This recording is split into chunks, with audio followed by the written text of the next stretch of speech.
What is up, guys? Welcome to the Slightly Nocturnal show as my fucking phone goes off. Doc Holiday. Today is November 30th, 2017. I got Machado, of course, here with me. What's going on, man? Hey, what's happening? Living life on this end, man. And you know, when I thought that music went off, I thought you were gonna come out to like some Ric Flair theme music, man, like the 2001 Space Odyssey shit. No, that's I think they're Metal Gear Solid ringtones. Ah, okay. So, what's going on, man? What you been up to? Man, we got entrance music now, man. Theme songs. Theme songs, that's right. What you been up to, man? Oh, chilling. Just first week back from vacation, and I was off like a week and almost a half. So, mostly playing email catch up, and being busy with people that couldn't be spaced out because I was on leave. You know what I mean? Yeah. So mostly just doing that. Went to a Christmas tree lighting tonight. The kiddo was singing in a choir. So, how did she that's do? about it. Oh, she did good. She enjoys it. She enjoys it. That's important. Yeah. She told me how much. Me and her mom how much fun she had when we were coming back home. So. Oh, good. I miss her. She's a good little kid. Yeah, we're lucky in that place. She's a sweetheart. And she just got her cheerleading uniform too, so pretty soon cheerleading stuff's gonna be starting up too. She's been doing practice, and I think she's got a show in like North Myrtle Beach coming up. So gonna be beating the boys away with a stick here before long. Well, she was sitting with a little boy, and I liked it. He had this cool sweater on that said "just chilling" and had like snowy stuff on. And I was like, who's the little boy sitting beside Ashley? And apparently it's her little buddy from class. So. Oh. Starting already. Goddamn. Yeah. It's funny. So. It's okay. As long as they're good little boys, then I'm cool with it. That's right. You know, the scary thing for me is, like, I remember, like, she's a third grader, and you know what I remember about third grade? Is that when you started liking girls? This little girl named Charisse had boobies, and we went under the slide and she showed me her boobies. Oh, that's what I remember about third grade. God damn, son. Like, it's the first time that I saw boobies. What's that? In third grade, huh? Yeah, man. She had little boobies and she had a training bra. And she was like, if you go under the slide, I'll show you. So the first time I saw real life boobies, third grade. Jesus Christ. Oh my goodness. So I was sitting there thinking that when she was talking to that little boy, and I was thinking, no, she's way too innocent at this point. Like, I could just tell by her talk. Like when Santa showed up, she's like crazy giddy and waving at Santa. Like we still have the magical belief and all the cool little people stuff going on right now. Yeah. Well, that's cool. So yeah, let's talk about some news this week. So the big news is all this sexual allegation bullshit still going on. Matt Lauer and Russell Simmons are the big ones. Can you hear me? Yeah, I hear you now. It sounded like you were remixing. Oh, I said, so let's talk about world news. So the big sexual allegations right now. Did you touch somebody? Not me, but Matt Lauer apparently did. Oh, he's got like the Dr. Evil button under the desk. Jesus. So did you hear about that? No, I haven't. I haven't read too much about Matt Lauer. So apparently he had like this special button rigged up under the desk that when a chick came in and closed the door behind her, he could push a button and lock the door from his desk. What the fuck? For real. Like it's in one of the news articles. I should remember the source, but I don't remember the source. But even my wife was like, "Holy crap." He seemed like such a nice guy on TV. I remember I've been watching Matt Lauer on TV. Apparently he had the whole thing. I've been watching Matt Lauer on TV since I was like 10 years old. Yeah, I'm sure. Well, and the crazy thing, man, like he was one of the guys that was like grilling other guys about like their harassment of women. Yeah. Fucking ass. Oh, and apparently he's seeking $30 million from NBC following being fired. That's the latest. I just looked up pulled his name up, and that was like the latest news that he's now suing them. and he's offered an apology with a caveat. Oh, well, I'll apologize, but I want my fucking reparations. Right. God damn.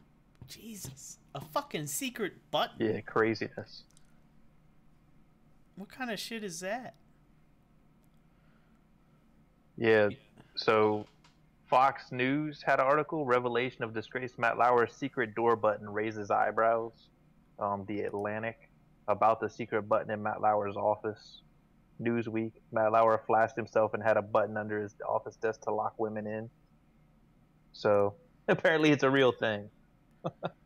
God damn, that's crazy. Yeah, that's multiple sources, you know what I mean? So it was for privacy. Privacy. Yeah. That's what it says. Yeah. It says Matt Lauer reportedly had a button under his desk to lock his door for privacy. Privacy. Jesus Christ. So what does your wife think about all that stuff that's going on? What's that? What does your wife think about all that stuff that's going on? Like, she's a female. We need to get a female's perspective. Oh, I don't know. She's upstairs. She just thought it was mind-blowing, to be honest, when she was like, holy shit. Which was really, I think, everybody's response. I couldn't fucking believe it. When I read it, I was like, surely this is like news from The Onion or something, you know? Like, that's how ridiculous it sounded to me. Well, the crazy thing is how immediate, like, there was no, like, story. Like, the story was NBC, like, went live and fired him on air. You know what I mean? They fired him on air? Like, he wasn't on air, but, like, they read the story live that he was fired on air. Oh, wow. At least that's what I gather. You know what I mean? I was working when it all happened. But, yeah. like, when I was following the story, it looked like Heidi Coate.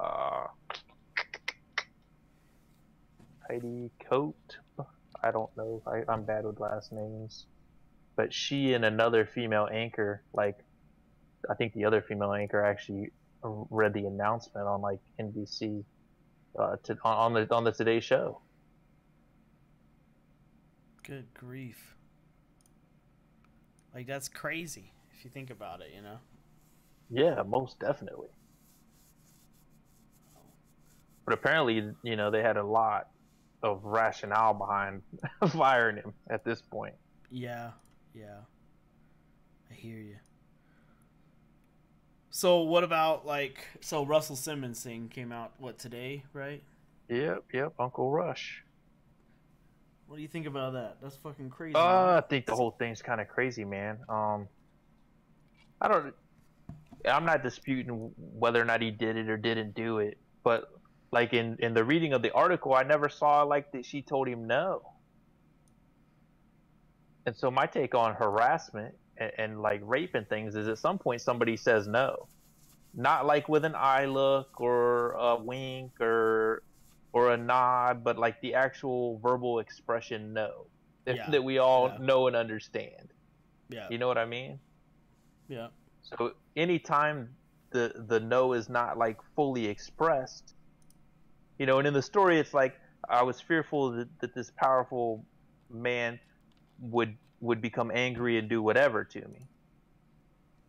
You know what I mean? But you never say no. Like you know, in the reading of the story that I read, the words no were never truly said. So, and again, that's not to condone rape or to say he did or didn't do it. You know, I just, from what I read, don't see that he was ever told no. So I would say female listeners say no. If you know, no does mean no, which they, you know, told all of us high school athletes back in the day in many a meeting. But if you don't ever say the no, you know, then for me it's hard to condemn a person. Yeah, I agree. So you read more about it, sounds like, than I did. You read that letter that she wrote to. Yeah, the story, right? The story that she, open letter that she wrote, right? Yep. Yeah. So, it's fucking crazy though, and then. And that's another thing too. Like I felt like that was some of that Me Too pile on, to be honest. Not to, you know, say that when people do bad things they shouldn't be called out for it. But you know, you write this open letter rather than like contacting him or like having a lawyer contact, you know what I mean? Like Yeah, the whole yeah. thing just seemed like odd. You And put it's your not like she business. wasn't a powerful person. She was like Sidney Lumet's like daughter or grandchild or something. Yeah, yeah. And I should remember that because I just read the article this afternoon or this evening. I mean, but still, like it's not like she wasn't a powerful, wealthy person with prestige. So she didn't have to necessarily be fearful at this point. She's not in the car with him. She's not locked in a room with him. I mean, she could get a high powered attorney and do it like all that way, but instead she writes this open letter. Yep, yep. So the whole thing just felt odd to me, like it felt off. Now, again, that doesn't mean it didn't happen. I'm not saying that her story's not completely true. But I am saying if she never said no, and then rather than expressing these things to him, she just writes this open letter. It feels a little shady. Yeah, yeah. Not that his behavior that she describes isn't a little shady, because he took a girl home by himself, you know, and then by her report, basically underprivileged kids, to unite like Islamic and Hebrew faiths. Right. Like behind the scenes, he was like part of a lot of like beautiful things. Um, so I don't know. I don't know what happens with all those things that he was a part of, and stepping away from his business and all those kind of things. Whole thing's sad. It's sad for the young woman who wrote the letter and had what happened happen and feels the way she feels. And it's Right. sad for him. I'm sure he was blindsided by it. Um, and then it's sad for all the young people who potentially were going to be positively impacted by him, and maybe won't be now. And you never know if there's somebody else who fills that gap. Yeah, it's odd too because so today too I read about how Jay-Z like officially came out that he was that he had cheated on Beyonce, um, and then he had another interview where he discussed why they didn't get a divorce. But he talked about in that article where he came out and said that he had cheated on her. He didn't say who with, but that he had been unfaithful in his marriage. First of all, how the fuck are you unfaithful to Beyonce? Like, goddamn. Like, fuck. Well, let's look at first he's touring apart from her. It's the same with any like power couple that spends months and months apart from one another. Yeah. You have beautiful people throwing themselves at you. You know what I mean? Like, it's almost like that's human nature. And there's some people that make the argument about are we naturally monogamous? Most animals are not monogamous animals. Yeah. So as a species, are we monogamous, or is monogamy something we created, to help stave off disease, to help keep young people provided for, and these other kind of things. So I don't know if you're a beautiful person and other beautiful people are around you all the time. It seems more natural to end up doing something than to not end up doing something. And I'm not, condoning or saying that makes it right or wrong, but it does seem more natural for it to occur than for it not to, if you think about it in those terms. Right.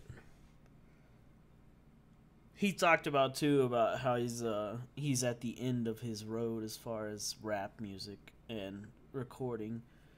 I think he described it as it's a young man's game, and he is at the edge of the window, is what he said. So. Yeah, is Jay-Z, is he 40 yet? I don't think. Oh yeah. I don't think he's. Yeah. Yeah. Okay. So he's over 40. He started when he was what, 17, 18 years old. Yep. Yeah. It's a long time in the industry. It is, and he said that he's just done. So. At this point, you look at a guy like that who's also a mogul in cologne, perfume, clothing, all these other things, just like P. Diddy and Russell Simmons has been, and Right. many other, intelligent rappers who turned their rap into a business. Yeah, they capitalized on their fame, most definitely. Yeah, so. yeah. I mean, Wu-Tang is a group with a clothing line, and Outkast with Pitbull, Puppy. You go through lots of different groups, but so they they parlayed it into other avenues, of wealth. And so at this point, it would make sense to step away from the rap game, unless he was going to be involved more as a producer and like a guest to throw a track down on somebody else's album. You know what I mean? Like that kind of thing. Yep.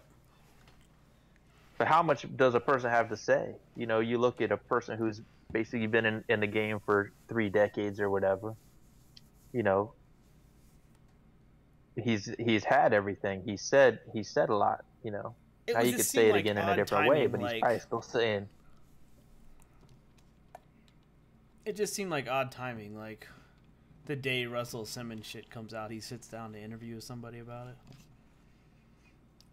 Yeah, maybe. I mean, I don't know. Maybe he's trying to help deflect for Russ. I don't know. Maybe so. I don't know. I don't know. It just seemed like odd timing when I was reading about it. So yeah, and I hadn't heard that news. So in fact, I hadn't even heard the Russell Simmons news till I saw that it was something that we might be talking about. So I looked the story up, which is where I ended up reading the open letter just to kind of figure out the facts of the matter and my take on them. What's your take on it?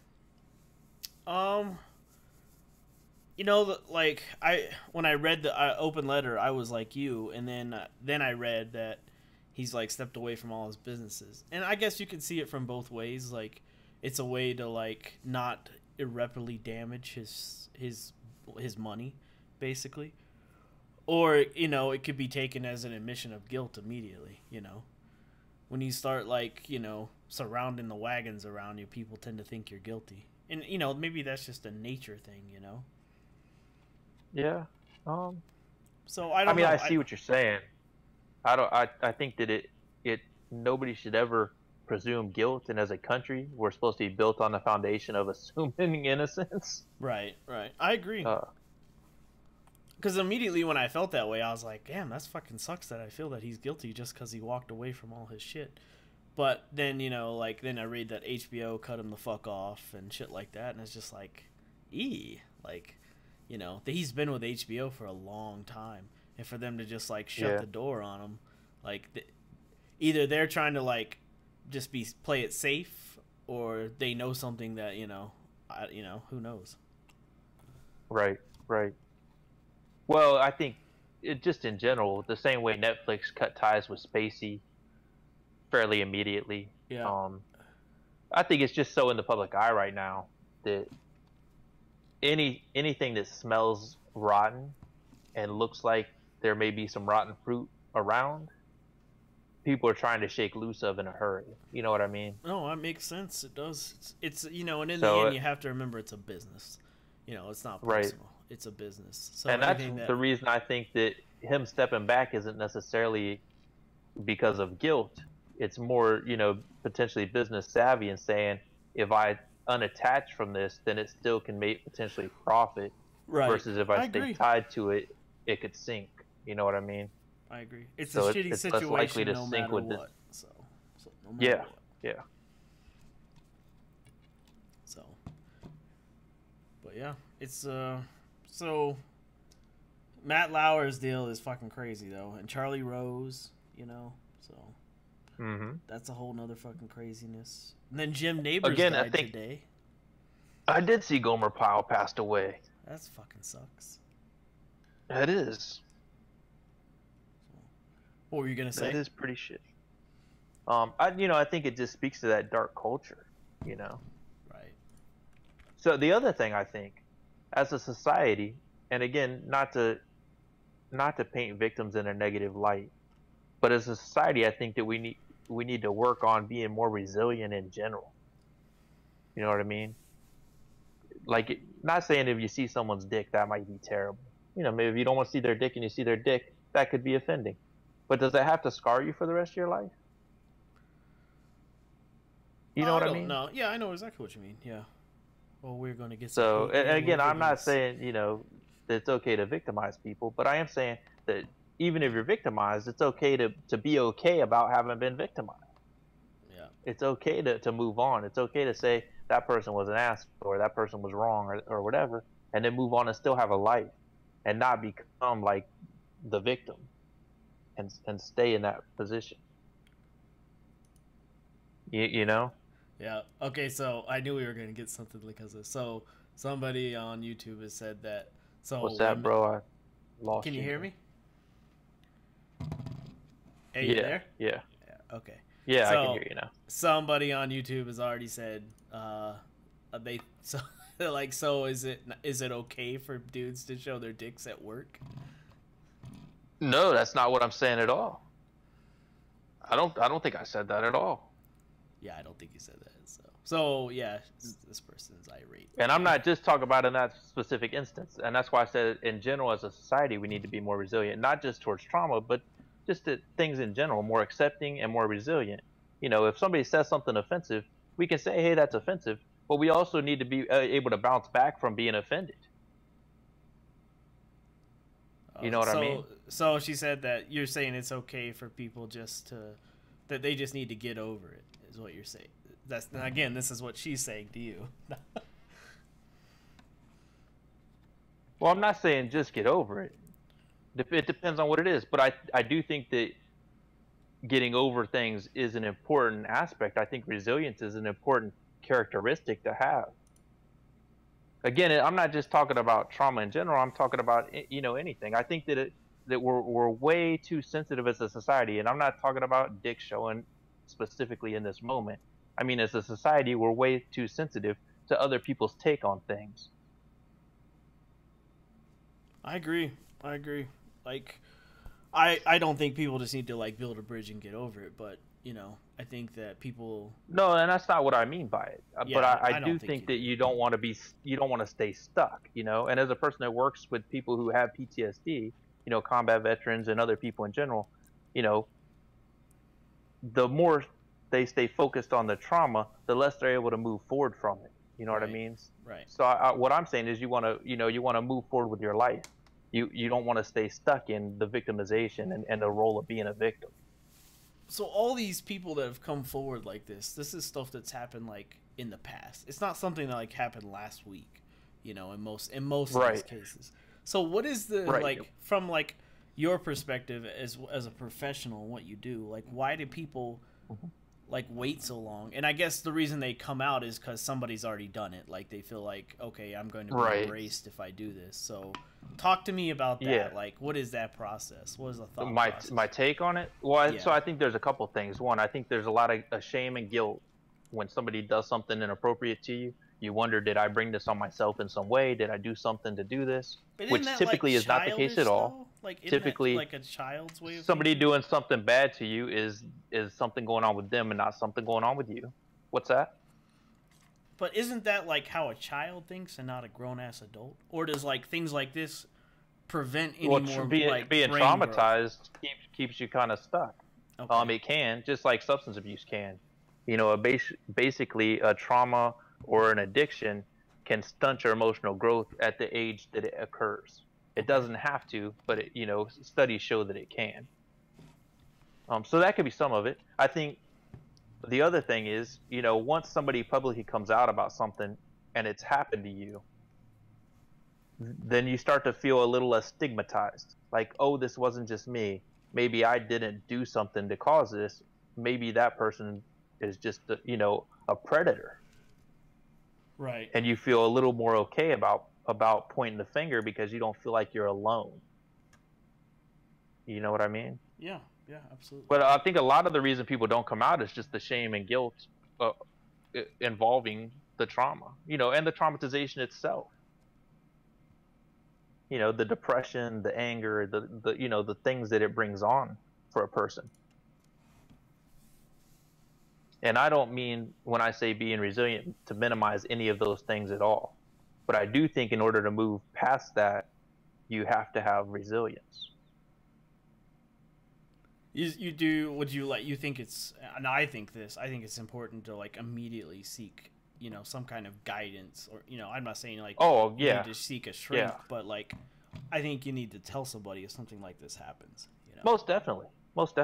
And one of the things that helps keep somebody traumatized is keeping everything secret. The secret is part of what keeps it, you know what I mean? Like that you haven't shared it, that you haven't exposed yourself to it through the discussion of it, is part of what helps keep a person traumatized. Right. Because how do you move forward from this thing that you're hiding inside of you? Right. So, and then, so let's just take, like, so a lot about my background and my history, especially stuff I did in the military. Like, I've never seen anybody, like, professionally about anything. And I feel like I don't feel like I have an issue with anything. I've done some, like, and I've done and seen some horrible fucking things, like, comparatively horrible, like, to most people in real life. And I don't feel like I have an issue. Like, I don't feel like I'm going to, like, fly off the handle. I own guns now, and I don't, nobody has ever come to me and been like, we fear that you're going to come to work and blow us all away. Like, I don't have that. But so how am I different than somebody else? Like, there's a guy at work that's not allowed to own guns because he has PTSD. Like, they won't let him. I don't know how you're different. You had more resilience for whatever reason. Whether it was more brain plasticity, whether it was a set of experiences that you had growing up that made you more capable of managing the feelings around what you... I think that's probably true. I think that's... Because there's some, like... I had some, like, not trauma, but, like, drama in my early adulthood before I went in the military that I had to deal with it, like, immediately. There was no, like, going and seeing anybody, basically because I couldn't afford to go see anybody about it. So I had to, like, so you had a set of skills to help you manage thoughts and emotions that already existed. You know what I mean? Oftentimes, guys have something terrible happen, haven't had something terrible happen before, don't know how to manage it. Do you think that's like an upbringing thing, or is that just I don't know, is that in your DNA? Like, is that just... I think it could be a combination of both, Yeah. And, somebody who's genetically predisposed to depression, to addiction, to those kind of things, less likely to have, resilience if they haven't encountered things to build up their character, if they haven't learned coping skills. I mean, let's be honest. It's not in the school curriculum to teach you how to cope with life when it doesn't go the way it's supposed to. Right, I 100% agree with you. Yeah, there was no class in 5th grade. Now it should be. How to, like, it should very much be something that you would learn growing up. Yeah. But it's not. And so let's say you're an average Joe or Jane, and you go through life and you're 18 and your parents have always, been fairly good to you, tried to do the best they can. You've never really endured any abuse. A breakup is kind of like heartache, and that's the worst thing that's happened to you. Not to minimize how traumatic that can be, but that's the worst thing that's ever happened. And all of a sudden, you lose a limb, or you're in a car accident and your best friend dies. And these are just simple things that could happen to anybody right now driving down the road. Right. How do you manage that when you've never had to manage anything like that? When you have no set for me, it was skills. I remember, like, specifically, like, the first time when I was in the military and something, like, traumatic happened to me, like when I was in the desert, and there was a loss of life on both sides, and I was involved in taking someone's life. And I remember in my mind immediately, I was like, okay, I cannot let this mess with me because I have a job to do. So I'm going to deal with this right now and tell myself that it's okay and move the fuck on. Like, and that might be hard for people to hear. Like, I'm not, and like, I have a kid. I love my daughter. I don't have any kind of, like, I don't think I have any intimacy issues, but maybe I do because of that kind of stuff. But I immediately and it's not like I locked it away. I just immediately, like, okay, I'm not going to think about that. Like, I'm not going to let it consume my thoughts because I have other shit I've got to do. You compartmentalized it. Okay, so maybe that's okay, so. I mean, basically, that's what you're describing as compartmentalization, which can work okay, It actually can be a great defense mechanism. At some point, there may come a time where you can't keep everything separated anymore, but that's what I've been told. I've been told that eventually one day I'm going to have to deal with all of it, because people have told me that I've, like, locked it away in a box, and it's all going to come out one day. And I don't live in fear of that, but I definitely don't want that to happen. Like, I don't want to sit in a car in my office one day and cry for fucking 3 days. Yeah. Well, I don't know that that'll ever happen. You never know. Because that's the other thing, is everybody's different. You know what I mean? Like, we all just are different. There, Yeah. you know, we share a lot of traits, but we all individually, you know, we take things in differently, we perceive them differently. You know, all those things play a role in how you manage a trauma or how you manage, you know, a good thing that happens to you, whatever it might be. Right. Right.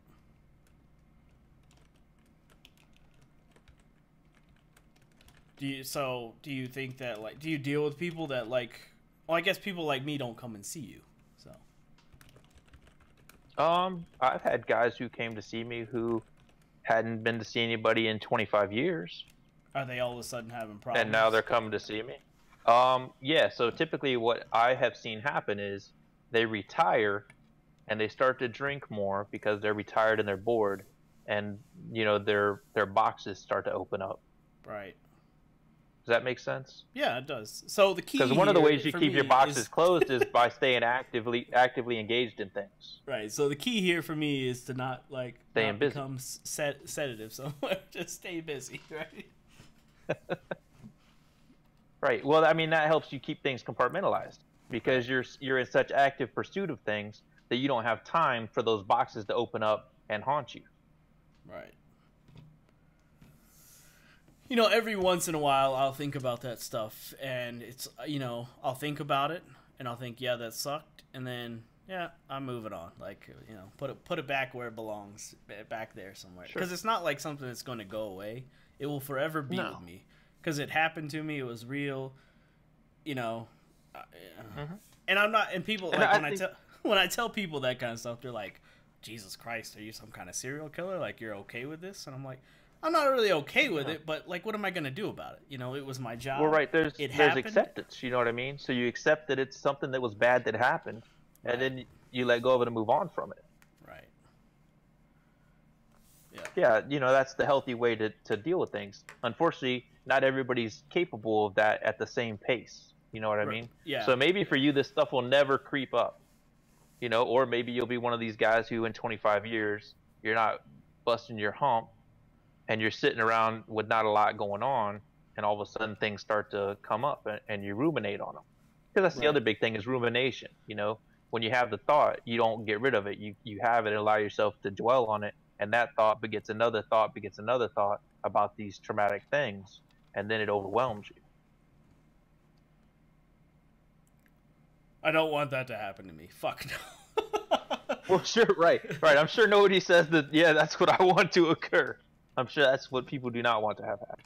So, guys that may have this issue where they're, like, starting to dwell on these, what is your advice about that? I'm a big proponent of mindfulness and meditation. Okay. And learning to have a thought, recognize the thought, accept the thought without judgment, and let go of it. Understand that it happened, and then move forward to, like, not think about it, right? I don't know that you have to not think about it. You just let go of the thought. You know, you don't want to ruminate on it. Why would anybody want to ruminate on unhappy, unhealthy things? Right. So what is the cause? Like, so what is the cause for people to do that? Are they? It's because they have nothing else to do? Is that? I think it's a part of it, and I think it. You know, I think in general, we're prone to no's and negative things. You know what I mean? Historically, and we've been parented that way, and so we grow up like noticing that. And I think it takes active work to become more optimistic, or to be able to let go of negative things and see the half full side or the bright side of things. You know, some people are lucky; they're just inherently that way. But most people, it takes an active effort and vigilance, like an effort that you can't ever like let go of. Right. So I have noticed in my life now, like, especially I've noticed it in the last couple of years, like, if I have a problem with someone or a problem, I want to deal with it right then and there, and then, like, I want to move on. Is that this kind of the same thing? Yeah, I mean, I understand that. That seems like a reasonable thing to do. Like, you know, you have people that, like, so say somebody at work is mad at you. I'll just use this for example. The other day I had an issue with a coworker. they had told another coworker that they had a problem with me, and that other person came and told me, hey, this person is upset with you about this. Do you have a special button on your desk? Lord, no, I don't. But I do have a nice office. So immediately I wasn't furious. I was just like, fuck this. I'm going to deal with this right the fuck now. I'm going to go and that's what I told this person. I was like, where are they at? I'm going to deal with this right now. And they're like, oh, no. Maybe you should let them cool off. And I'm like, no, that's not how I work. Like, let's go deal with this right the fuck now. And so I went to them in a calm, collected manner. As long as it's not going to result in, fisticuffs or choking somebody out. You know what I mean? I went to this person and I was like, hey, I understand you have an issue with me. I'd like to solve this, so it doesn't get escalated and more people get involved. Let's solve this at the lowest level kind of thing. Yeah. And in fact, that's a good management skill. Yes, because this person that was upset with me is prone to going and blowing, making mountains out of molehills. Does that make sense, what I'm saying? Sure. So before it became an issue, let's go fucking squash it, so. Yeah. I guess that's the same way. Even if that wasn't the case, it makes sense to do that. You know what I mean? Like in general, if you know there's an issue, why run or hide from it? Well, normally that's how issues get bigger. Well, on the same token, I know people that I work with on a daily basis that they're of the impression I'm not gonna think about it at all, and hopefully it goes away. I think that's fucking ludicrous. Well, right. I don't think that's a sane tactic to approach life with. And the people tell me that, and they're like, well, have you dealt with that? No, I think I'm just gonna hope it goes away. What? I don't know. That's my reaction. And at some point, they probably had an issue. They ignored it, and the issue went away. However, oftentimes when you have an issue and you ignore it, the issue gets bigger. Oh, it compounds. Yes.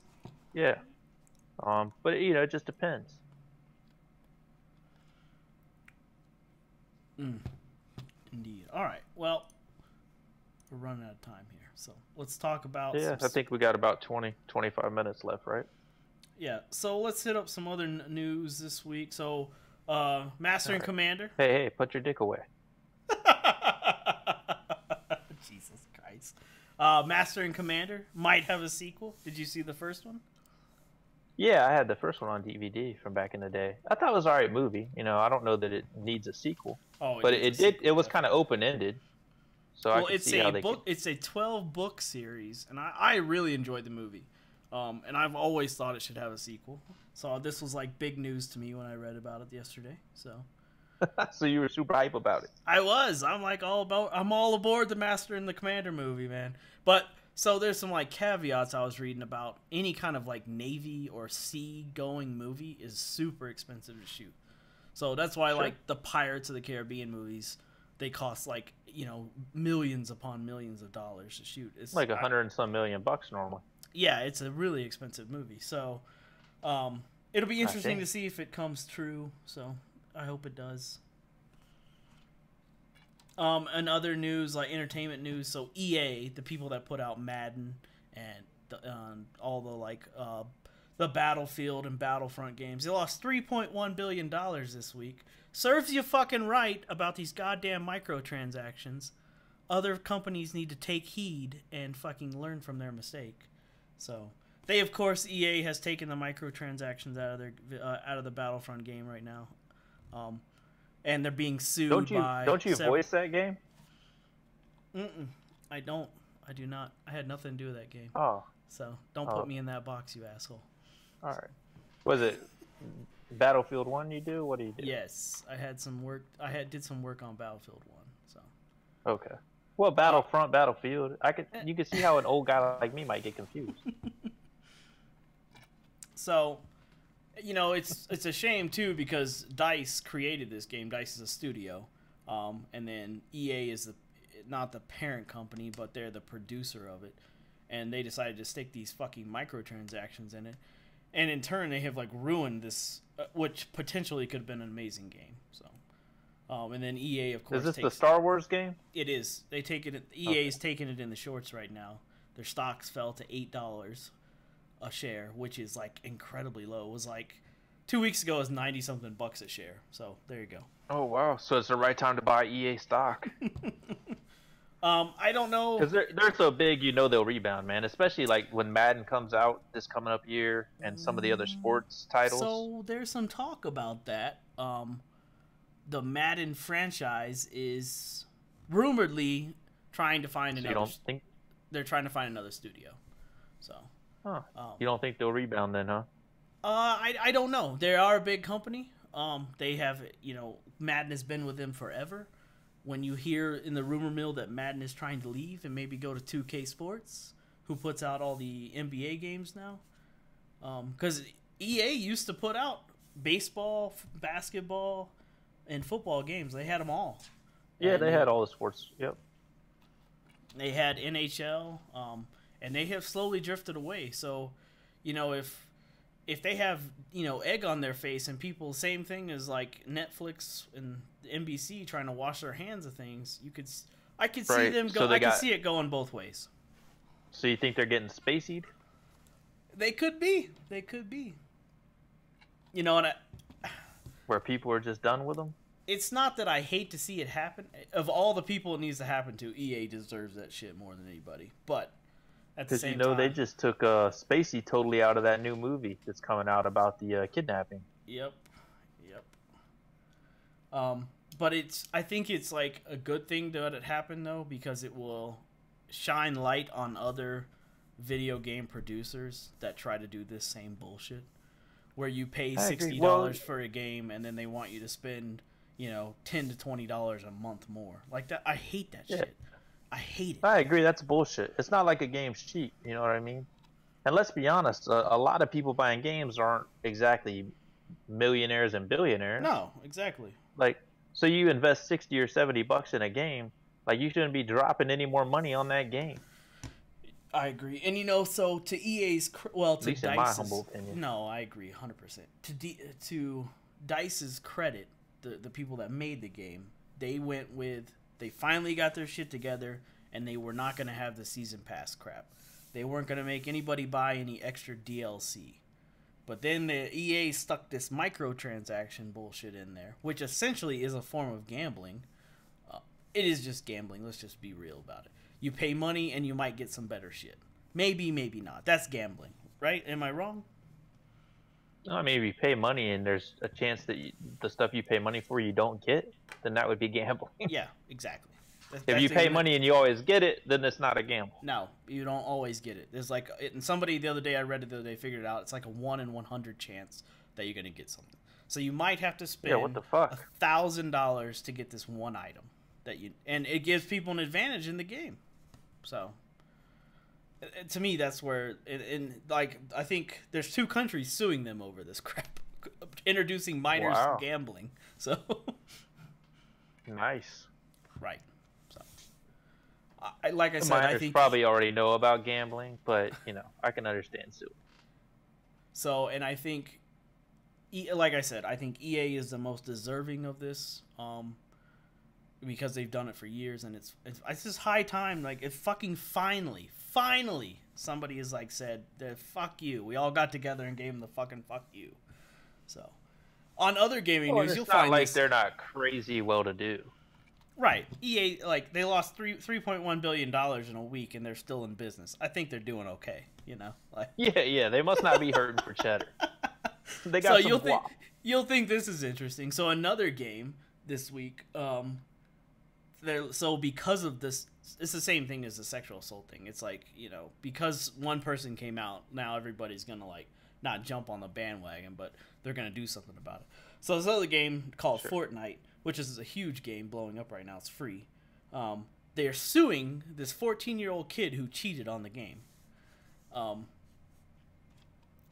I think they're suing him for $140,000. He's 14 years old. And where the fuck's he gonna get that at? Well, the reason they're getting away with it too is because when you sign into any of these games now to go to play them, anything you install on your computer, your phone, there's that big box of shit that you have to read and says check here if you accept. And one of the things that says that he accepted is that he was 18 years old. Is it actually making it to court though? Mm-hmm. Oh yeah, yeah, it's in court right now. Wow. So one of the things that he accepted was an EULA, which means is like a whatever entertainment something another. A user's something agreement. Yeah, it's an end user agreement. Saying that he was 18 years of age or over, and that he understood that cheating could result in a permanent ban or other considerations, is what it said. The other consideration, I guess, is that Epic decided they're going to sue the fuck out of this 14-year-old kid. And what he did was he took his money, or he's 14, he took his mother's credit card and bought this software that you can buy online that allows you to have what's called an aimbot. And he installed it on his computer and played this game with it. And so we'll see what happens. My advice to you fuckers that want to cheat... Seems like a pretty steep punishment to be a 14-year-old who cheated. You know, like I said, they're gonna make an example out of this kid. So sucks to be him. Yeah, I'm not a big fan of that. So well, I and I don't know how I feel about it, but my advice is if you're cheating on a game right now, maybe make sure you're 18 years old and maybe think twice about that shit. Because this is a real deal. Even if you're 18, even if you're 18, I would avoid cheating at any level that would cost you potentially $140,000. Right? Like, which the average person is about what's that average family income? That's probably about 5 years of full-time work, maybe. Right. And what will happen eventually probably is that they will settle, and but it's it's the first little crumb of the fucking mountain crumbling down. I think you'll see this happen more and more. Because they're like serious about this shit. They're like about cheating. They've been serious about it. Like they've been perma banning like Microsoft accounts and Steam accounts. So like what they're doing is, and they're not just your account, but they're taking your IP address. So anybody that plays at that IP address can no longer play on like the Xbox Live. Is that because they win money or what? Like no. Why are they so mad that somebody's cheating? They're like mad about the cheating deal. They're like, in the last couple years, they have like stepped up their like anti-cheat shit big time. Why? They've talked about. It's people are furious about it. People like me. I play games all the time. I don't want to play with somebody who's cheating all the time. I don't want to fucking do that. I don't want to roll into a Call of Duty fucking lobby and play with somebody. That you want to have the high score.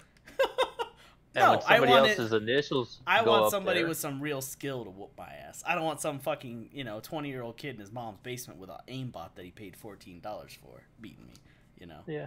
So I get that, but then you just suspend the account and then it's done and over with.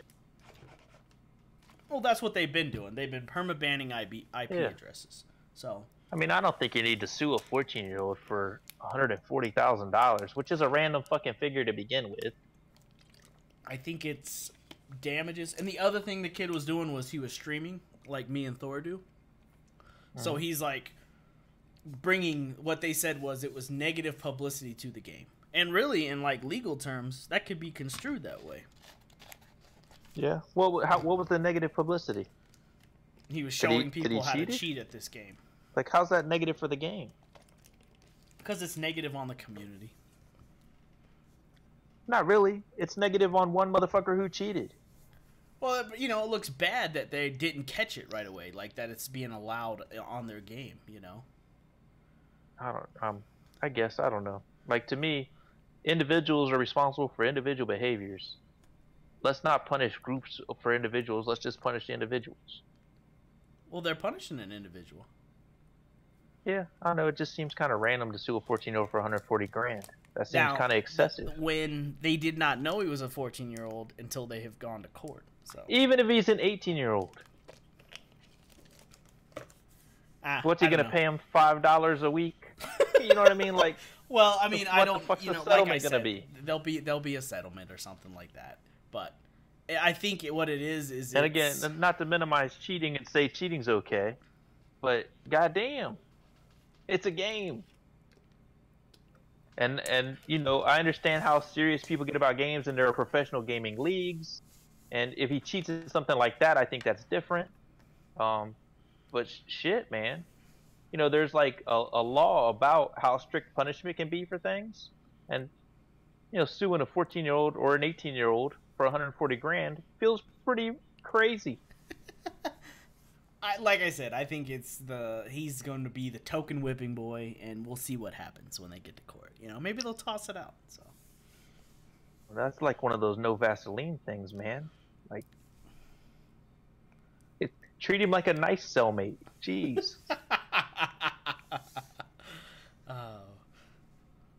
And so Bitcoins, you know what Bitcoins are, right? What's that? Bitcoins, you know what Bitcoins are. I do know what that is. That's making a lot of money right now. Yeah, $11,000 a piece. So. Yeah, they're putting them in like ATMs everywhere, right? Mm-hmm. Yeah. Yeah. So it's a virtual and physical currency. It's pretty interesting stuff.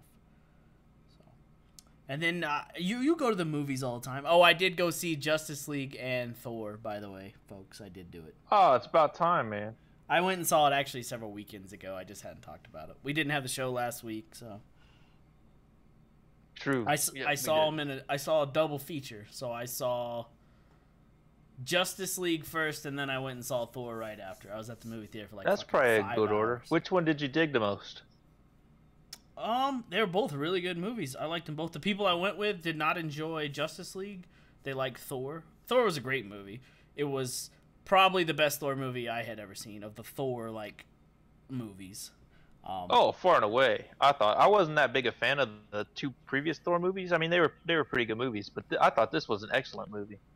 Yeah, it was a really cool movie because it brought me back to when I read Thor comic books. Like the whole him fighting the Hulk. I remember that in the comic books. I remember Bruce Banner being just raged up for fucking years on end, and nobody could find him, and he was on this other fucking planet. So in this gladiator type of thing. So it was cool. It was funny as fuck. It was a good movie. I wish they had gone more into his sister's background versus just the paintings on the wall business. So, but yeah, it was a good movie. Justice League was a good movie. I know most people know that I'm not a huge fan of the Christian Bale Batman movies. They're not bad movies. I just wasn't a huge fan of them, and I'm like a huge Batman guy. But I really enjoyed. Too. I've really enjoyed Ben Affleck playing Batman. I think he's doing a good job, and then of course that's his last movie. He's stepping down apparently, though. Yep, yeah, that's his last movie. So, good fucking luck with that. So there's another. I'm available for that too, guys. I mean, so, I'm just chilling. Look me up. I can't believe people meet me in person all the time and tell me that I look like Christian Bale. I'm just saying. Christian Bale's playing Dick Cheney. Have you seen that? No. So I guess I look kind of like Dick Cheney. You should go look up those pictures. Sweet. He's got all this. He's like huge. He's like fat as fuck, looking like the Penguin. So that's what every time I see Dick Cheney, that's what I think of. I think he needs to play the Penguin. Just want to hear him go. That's funny. I could see that. Yeah, like what was it, Burgess Meredith? Yes. Of Mickey or Mick from Rocky fame. Yes. Yeah. So, yeah, Justice League was and the Flash was a great comedic relief in the movie. It was a good movie. So, I have not seen Wonder Woman, and I didn't have any desire to see it. But now after watching that, I think I'm gonna. You should see it, dude. Wonder Woman is an awesome movie, man. It was actually excellent. So yeah, I'm gonna watch it. Actually, that's one of my things. I'm either gonna do it tonight or this weekend. Got some time, so I'm gonna watch it. Yeah, and I didn't have super high hopes for it. My daughter wanted to see it really bad, and so I went to see it. And honestly, I was blown away by it. I thought it was awesome. It was just a wonderful movie. Cool. Yeah, I'm looking forward to watching it now. And then I'm really excited for the Black Panther movie that's coming out. I saw the trailers for that. Looks pretty beast. Goddamn, yep, so does the new Infinity War movie. I have not seen a trailer for it yet. What? I know I know it's out there. I kind of want to record my reaction to it. So okay. I've been on purpose not watching it. I caught the last 2 seconds of it when I was scrolling through my Twitter feed the other day, and I was like, "Fuck, no, not yet. I don't want to see it yet." So.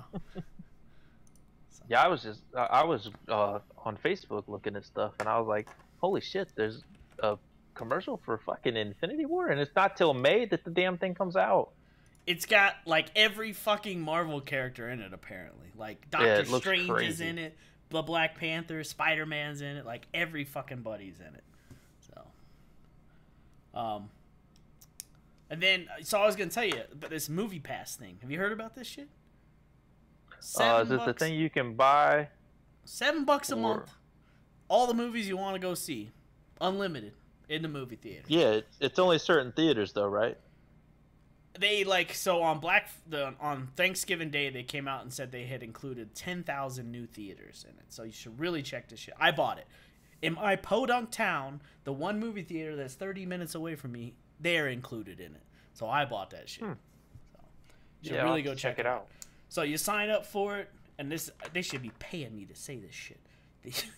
You sign up for it, and they send you a credit card, and so that's all it is. You just swipe the credit card, and that it was fucking fantastic. I didn't pay anything. Oh wow!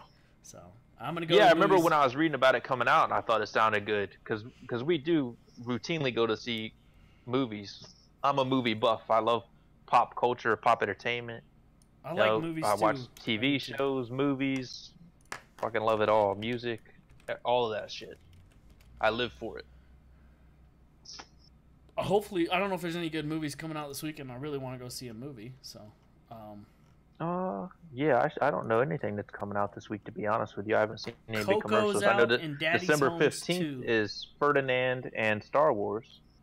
Yeah, I'll probably Coco's pretty good. I'll probably go see Daddy's Home 2 because that looks good as shit. I like the first one, so.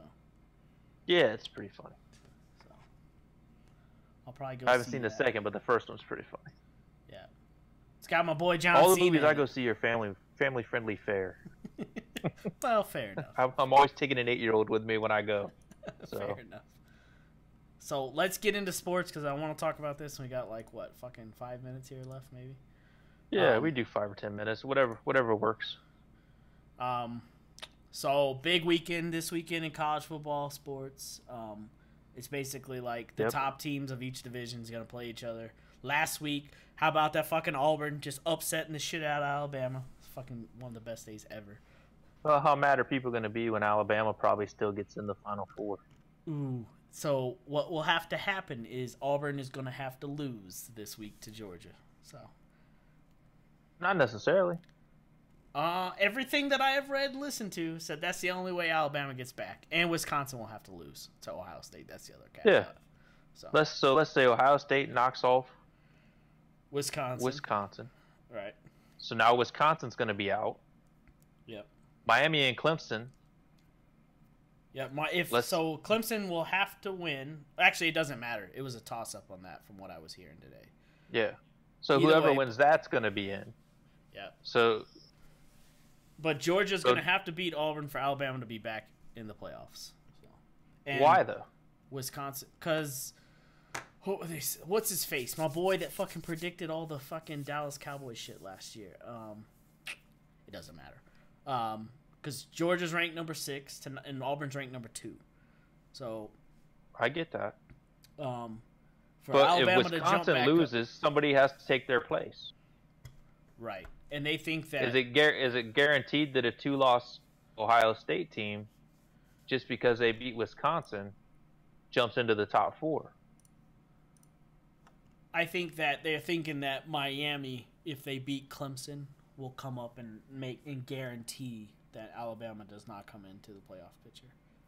But if Miami beats Clemson, Clemson drops out, and that's another spot that's open to be in the playoff. But they say that either way, Clemson stays in the top 4. I don't know if I believe that. So, I really want Oklahoma to lose. So, I don't think they deserve to be there. I don't think Oklahoma or Wisconsin deserve to. I don't think Wisconsin hasn't lost a game. I understand that completely, but I don't think they haven't played anybody good. I think they're going to get smoked in the playoffs. I'd rather watch a good team play in the playoffs than Wisconsin. Who's Wisconsin played? Did they play Penn State? Let's take a look. Yeah, let's say look at their schedule. I don't think they had to play Ohio State, Penn State. I think the best team they played was maybe Michigan. They played USU, FAU, BYU, Northwestern, Nebraska, Purdue, Maryland, Illinois, Indiana, and Iowa, and Michigan. and Minnesota. That's who they had to play. So Iowa and Michigan are basically the best teams they played. Yeah. Yeah. Yeah. Maybe they're the real deal, and we're gonna find out on Saturday versus Ohio State. So.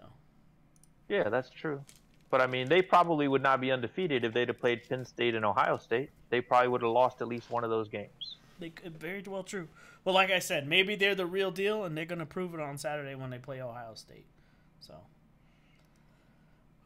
We'll see. I really would like my playoff. What I want to happen is I want it to be Clemson, Miami, Auburn, and Wisconsin, or not Wisconsin, and Penn State. But that's not going to happen. So. See, I don't think two ACC teams make it, man. The ACC is just not a tough enough football conference. I agree with you. I agree. I think like if Miami doesn't win, I don't know. If Miami beats Clemson, I think Clemson stays in the top 4.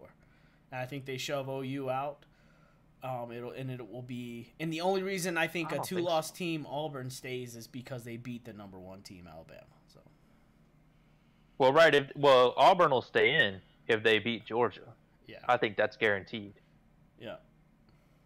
But again, to me, I think Wisconsin's going to lose, so they're going to fall out. Does Ohio State come back in? Or does I don't know. See, I think that's where the argument can be made. I think back in? That's what I think Alabama could potentially argue, that the Big Ten isn't necessarily a really great football conference right now. And so Alabama, as a 1-loss team, maybe can argue that having gone through the SEC and only lost to potentially Auburn, who, if they knock off Georgia, has basically beaten Georgia twice. I think they could make an argument that they should be in there. The same way Ohio State was able to not be in their conference title game last year. Right, and still be in the playoffs. And get into the playoffs. I think that Alabama could be the team that does that this year. Yeah, so if they don't make the top 4, they're going to have to wait to see how this weekend is. That's it. Their season's over. They'll play in a bowl game, and that's it. So. Yep. But which would be crazy for the team that was basically number 1 the entire season. Fuck them. Fuck them and Georgia. Fuck them both. Such hatred. I do. I fucking hate them. I'm here to what about if USC wins, do they have a shot at, or USC, do they have a shot at jumping up there? They have every, if you're going to consider Wisconsin, they have every right that fucking Wisconsin does, in my opinion. If that's how you're going to do it, then they have every right to, because they're 11-0. Oh. Yeah. I don't know. See, I see, because I think you have to go to the strength of schedule, and then you say.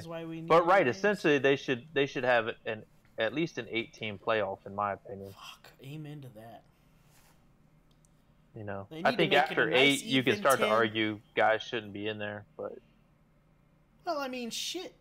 There's fucking what? There's Memphis is 10-1, and they're ranked 20. But again, if you want to talk about strength of schedule, then they just need to bring. Yeah, I don't. After BCS. 8, though, I think you can say that teams aren't great enough to make a valid argument. Well, let's look this year. Let's go to 12 then, because 12 is where Central Florida sits at 11-0. That would put a playoff. They're ranked 14th in the college playoffs. Oh, I just pulled it up right now. I pulled up the college football playoff ranking. In week 14, they're ranked 12th. Is that what you said? I don't know. I got ESPN shit up. Maybe their shit's wrong. Yeah, I don't know. I just Googled it, and then I pulled up what was at the top of the thing. So anyway, this is the top 12 that I see, and you can tell me whether or not you would agree with it or not. It's Clemson, Oklahoma, Wisconsin, Auburn, Alabama, Georgia, Miami, Ohio State, Penn State, TCU, Southern Cal, and then Central Florida. If you put those 12 teams in a playoff, I don't think that you can argue that, any of those guys should have necessarily been left out, and some of those are 2-loss teams. Oh, that's the AP Top 25. That's what that is. Oh, is that what it is? Okay. Yeah. Either way, it's close enough. Yeah.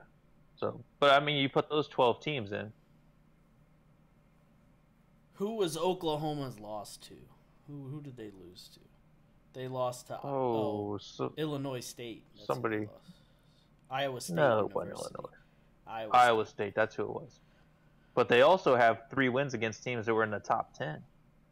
Yeah, they beat TCU, Oklahoma State, and OSU. So. And they're gonna have to play TCU again, who I wouldn't say they beat them. They didn't squeak by. It was a good game. It was they beat Ohio State 31-16 in Columbus. Yeah, that was at the beginning of the season too. So. Yeah, I think it was week 2 or 3. Yeah, it was week 2. You're right. Yeah. So, but still, I mean, you talk about the quality of schedule and wins. They need more teams in the playoffs. That's my answer to this whole fucking situation. So. Yeah, I agree. Well, we talked about before D2 had what was it, 28 teams or something that were in the D2 playoffs. Shitload of games. They have a shitload of playoff games. So they could do it. It's a system that's worked for years for these guys, so they know it works. Mm-hmm. They've just got so much money in the bowl games. The NFL, man, they do it the same way. They got the top 16 teams go to the playoffs. And a wild yeah, what card is it? spot? 8 from the NFC and 8 from the AFC, or is and it a 6? wild card team, right? No, it's 6. It's 4 division winners and 2 wild card. Okay, still, that's more than this. So that's 12. You know what I mean? Yeah. That's that number that I was talking about. I agree. So. Yeah, and that makes total sense to me. Well, we shall see this weekend. It'll be interesting to see how the college football playoff rankings come out next Monday morning. I'm looking forward to it. What, you got big plans this weekend? I think we're going to see like a Christmas parade and lights and stuff. So I guess if that's those big plans. Good shit. So, I just want to remind everybody that's listening, if you've made it this far, then December 20th, we're going to have a Kill Cobra Studios Christmas party stream. We've got thousands of dollars worth of shit to give away to you guys that we want to give you.